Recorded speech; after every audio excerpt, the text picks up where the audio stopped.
Welcome back, everybody, for another deep dive. This time, we're going to be talking about quantum computing. Yeah. Specifically, that point where these quantum machines actually outperform classical computers. For certain tasks, right? That's right. Quantum advantage. Quantum advantage. This is a phrase we hear a lot, Yeah. but it feels like it's always just Always on the horizon. on the horizon. Right. So to try to get a better grasp on that today, Okay. we have a research paper All right. straight from Tsinghua University in China. Ooh, very cool. So this is titled Efficient Quantum Circuit Compilation for Near-Term Quantum Advantage, Catchy. authored by Yuqing Guo and Shu Yang.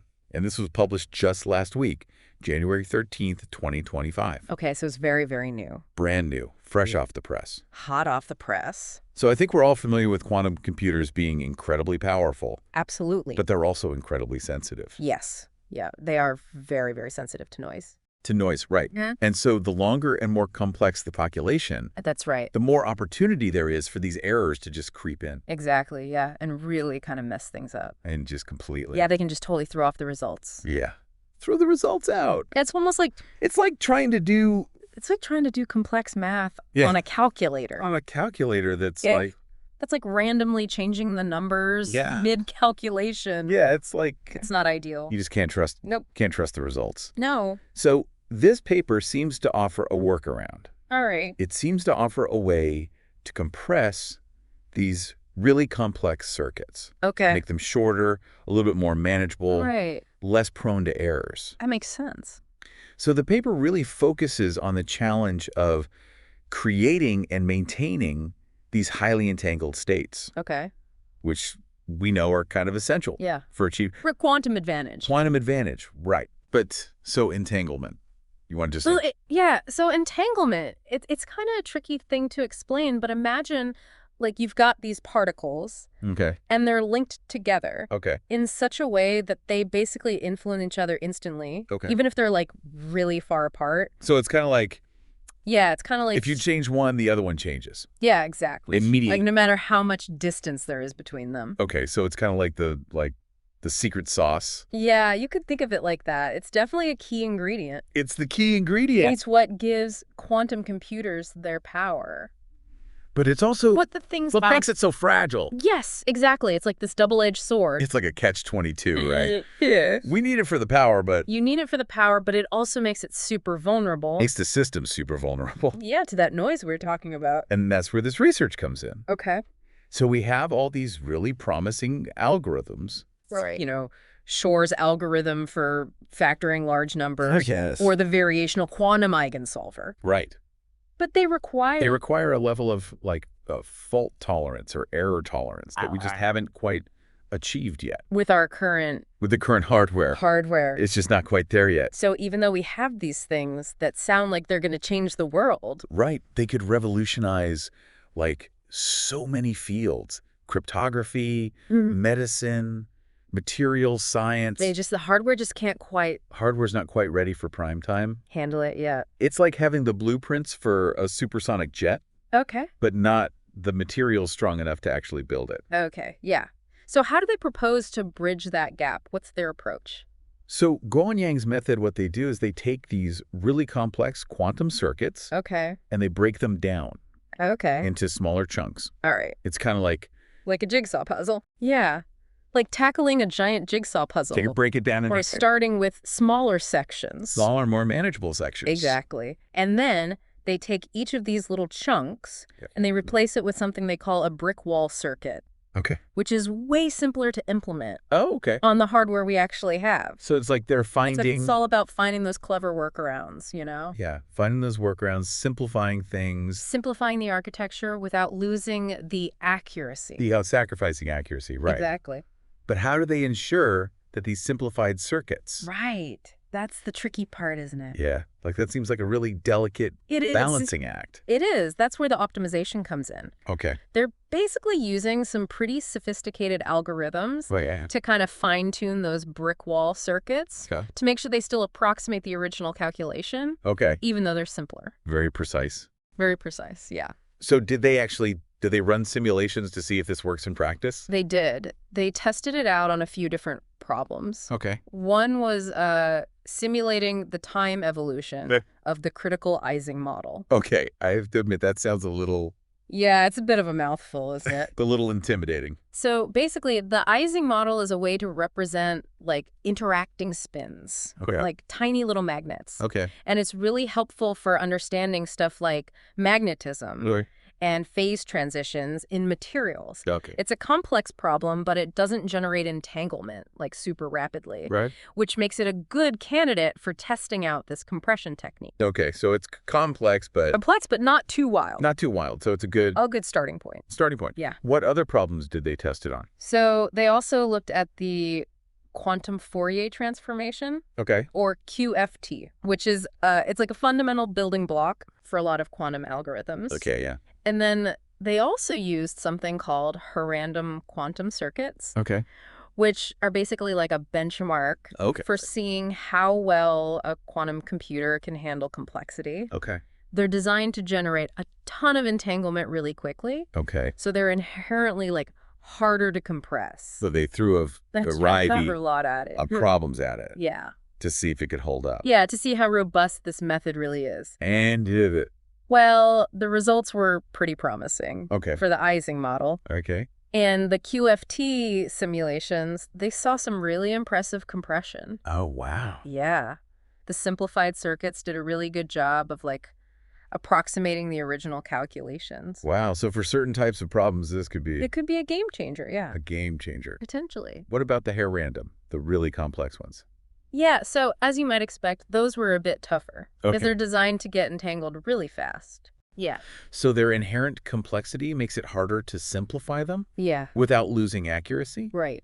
So for those, the compression wasn't quite as effective. Makes sense. You can't force a shortcut Right, exactly. on something that's just inherently complex. It's like trying to compress a really high-res image Okay. without losing any of the detail. Right. Like at some point, you just hit a limit. Right. So you can't just apply You the can't just like slap it on any problem willy-nilly and expect magic to happen. and expect it to work. Yeah, you really got to understand the problem first. So simulations are one thing, but what about the real world? Right. So they actually took it a step further, Okay. and they tested it on an actual quantum computer. Oh, wow. Okay. Yeah. They used IBM's IM Brisbane model, Okay. and that's where things get really interesting. Okay. I'm very curious to hear what happened. Yeah. So they took this compression method, put it on a real quantum computer. Yeah, they wanted to see if it would actually hold up in the real world, not just in simulations. Makes sense. What happened? They used the IM Brisbane to simulate the time evolution of the critical Ising model. Right, right. The one with the interacting spins, like the tiny magnets. Exactly. Complex problem, but doesn't generate entanglement too quickly. So it was like the perfect problem to test out their compressed circuits. Yeah, perfect test case. See if they actually get a performance boost on real hardware. Okay, so they ran it. What happened? It worked. They were able to simulate the Ising model for way longer. Okay, how much longer are we talking here? 10 times longer. They got a 10-fold improvement in the simulation time. Wow, 10 times. Yeah. That's incredible. That's not just like a small improvement. No, not at all. It's huge. It's a huge leap. Really shows the potential of this compression technique. Yeah, to really make the most of the quantum hardware we have right now. Exactly. I mean, for a long time, the focus has been on building bigger, better quantum computers. Yeah, more qubits, lower error rates. Right. But this research is saying, hey, we can do a lot with what we've got Right now. right now Right now. by developing smarter algorithms. So instead of just waiting Instead of just waiting around, for the technology to catch up, we're adapting. we're being proactive. Yeah, I like that. Yeah. Now, what about that other problem they tested? The quantum Fourier transformation. The QFT. They got good results with that in the simulations. Did they run that on the IBM computer too? So they didn't actually run the compressed QFT on the IBM computer, but they did compare it to something called the approximate QFT. The AQFT. So there's already a shortcut version of the QFT. Kind of, yeah. The AQFT is a way to simplify the QFT calculation, but still maintain some accuracy. So it's like a trade-off. Yeah, a trade-off between speed and accuracy. Okay, so they're comparing their compressed QFT To this existing shortcut. to the existing shortcut. Right. And what did they find? Well, their compressed QFT actually outperformed the AQFT. Yeah, both in terms of accuracy and efficiency. So their method where they're using all those fancy algorithms. All those fancy optimization algorithms, yeah. To find the best compression. Right. Is actually better than a shortcut that's already out there. Already established. Wow, okay. Yeah, it's pretty impressive. It shows you the potential of their approach. So this compression technique sounds kind of like a magic bullet almost.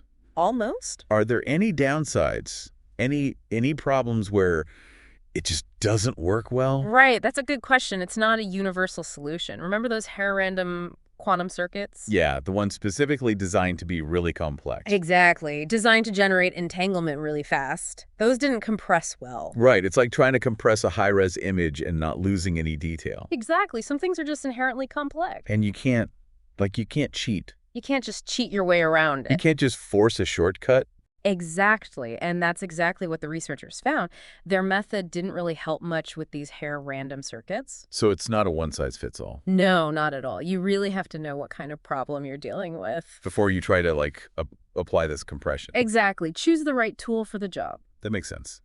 This has been a very interesting deep dive so far. Yeah, it's a fascinating paper. Before we wrap things up, I'm curious about, your thoughts on the broader implications of this. Yeah, okay. Yeah. What are your key takeaways? What really sparked your curiosity? One thing that really stood out to me is this focus on what we can do with quantum computing right now. Like today. Today. Right. We don't have to wait for these perfect quantum computers. We can start making progress now. We can start making progress now and potentially speed up the timeline for all these amazing applications. In, medicine and materials and drug discovery, materials science, artificial intelligence. The possibilities are endless. Yeah. Okay. Now, I know you always like to leave our listeners with a thought, something to ponder. I do. So what really sparked your curiosity as you were reading this? What was it? What really got you thinking? It's funny. What really struck me was the potential impact on Shor's algorithm. Shor's? Yeah. The one that could, break all our encryption? Yeah, exactly. What if we could compress Shor's algorithm? Oh, wow.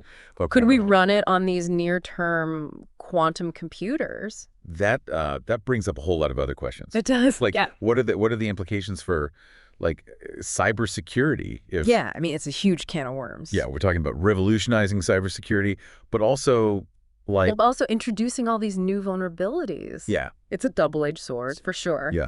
And, I think it really highlights how, scientific advancement often raises more questions than it answers. Right. This research gives us a new tool, but, how we use it, the ethical considerations. Yeah. Those are things we really need to grapple with. For sure.